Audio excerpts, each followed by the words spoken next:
The sirens screeched in my ears, joining the rushed pumping of blood through my veins that was pounding a bass line. Together they merged into an incoherent symphony, an orchestra that was desperately trying to attract my attention, with no thought given to harmony. The addition of numerous shouting voices did little to ease my panic. Neither did the fact that there was a not insignificant chance that we were all going to die.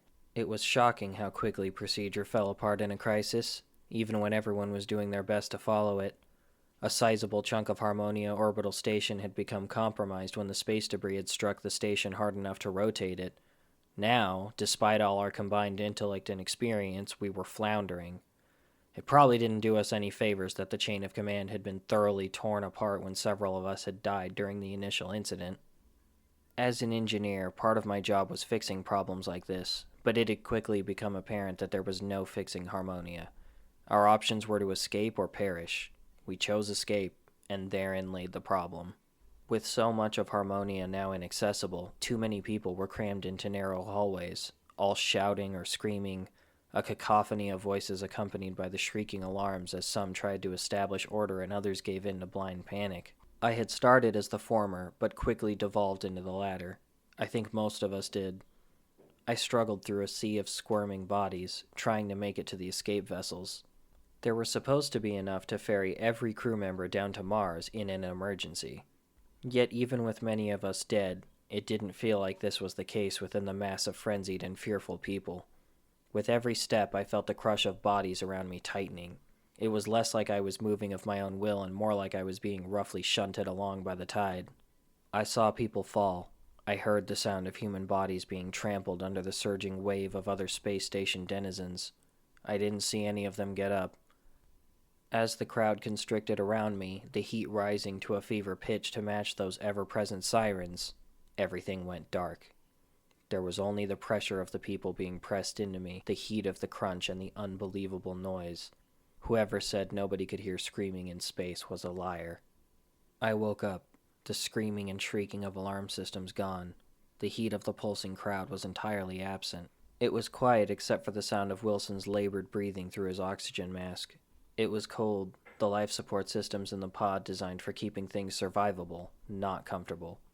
Compared to the compressed mass of flesh I had been a part of in Harmonia's hallway, the pod felt vast and empty despite its far smaller size. Wilson was already unconscious and hooked up to the breathing apparatus when I came to. I'm not sure if he did it himself or if I did it for him. It had to have been one of us. Nobody else was in the pod. Unfortunately, after I blacked out on Harmonia, I don't remember anything until waking up. I'd ask Wilson, but he's not exactly in any shape to give me answers, or to give me his real name. I'm calling him Wilson because I'm pretty sure his name started with a W, and he's my silent conversation partner. Talking to him is about as effective as talking to a volleyball. That was why I started these logs. In theory, someone on Mars, or even someone on Earth or one of the lunar bases, might at least notice these and respond. I don't hold much hope of having an actual human conversation anytime soon, though. I haven't been able to reach any of the other pods. I'm also not drifting back down to Mars's surface like I'm supposed to be.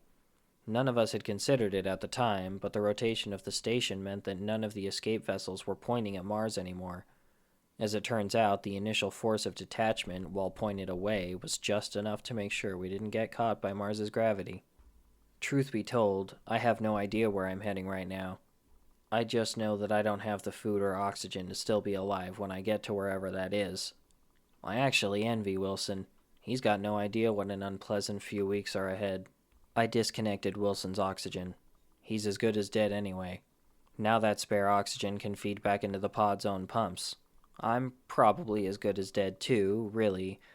But this way there's a slim chance that some sort of rescue mission might be able to do something for me. I suppose this technically makes me a murderer. Is it weird how little that bothers me? I don't feel any different about it than I do about the idea of a doctor pulling the plug on a stranger with no chance. I wonder what that says about me. Or about humanity. I remember how quickly all our procedures fell apart on Harmonia. I guess it doesn't take that long for our morals to go out the window in favor of practicality either. We're all just animals in the end. Sorry, Wilson. I guess I just value my life more than yours. I kind of wish I felt worse about that. I probably should have thought ahead with this Wilson situation. I don't have any way to dispose of him. Now it's just me and this corpse floating through space. He'll decompose slowly, at least. There's not much in the way of bacteria or microbes in the pod. I'll probably be dead long before he gets really gross. It's more the unnerving nature of it. It was weirdly easier to accept my looming death when I wasn't looking at Wilson's dead body. He just looks so empty and wrong. This sucks, to put it lightly. I wish Wilson were more talkative. He just sits there silently, staring at nothing. He doesn't even laugh at my jokes. Hasn't so much as cracked a smile. Obviously, I know he's dead. He can't laugh, smile, or hold a conversation. That hasn't really stopped me talking to him, though. A part of me is a little afraid that I might go crazy and start actually thinking he's really there. I'm starting to wish I hadn't gone with a Castaway reference for his placeholder name. There aren't any windows. There aren't any clocks. It's just endless, dimly lit steel, the dull hum of the life support, and Wilson's dead stare. I have no idea how long it has been. I have no idea how far I am from Mars. I've given up trying to reach the other pods. If any of them made it, they seem to be struggling to communicate too. For all I know, there's another colleague only a few meters away, floating in the same direction as me with their own Wilson. Maybe it's Stefan or Carrie or one of my other friends. It's oddly comforting to think of it. It makes it seem like I'm less alone out here. But it's just me and good old dead Wilson, really. I spend a lot of time sleeping. It's gotten surprisingly easy to fall asleep. I think that means the oxygen is starting to thin now. The mechanical hum in the pod sounds different, like it's struggling, chugging along on fumes. They aren't really meant to be able to sustain us for more than a week or so. I'd use the rations to judge how long it's been more accurately, but since it's just me and Wilson, they're going by just fine. They taste like cardboard and dirt, though. It's not even worth gouging myself on a going away forever dinner. I woke up cuddling with Wilson earlier. I don't even know what to say about that. Holy shit. I realized belatedly that with only me here, the oxygen is going to go for a lot longer than intended. It could easily last 15 weeks or more. Can't this just be over already? I don't even know what to add to these stupid logs anymore. I'm just talking to hear something. It's not meant to be possible to open these doors in space once they've sealed. I'm an engineer, though. Surely I can fix that. Fixing that is proving harder than you might expect, and Wilson is no fucking help. I'm so tired. Seriously, enough is enough. Shut up, Wilson. Nobody asked you. Okay, that last one was a joke. I know the dead guy can't talk to me. I really wish he could, though. I don't recommend screaming in here. The echo is very unpleasant.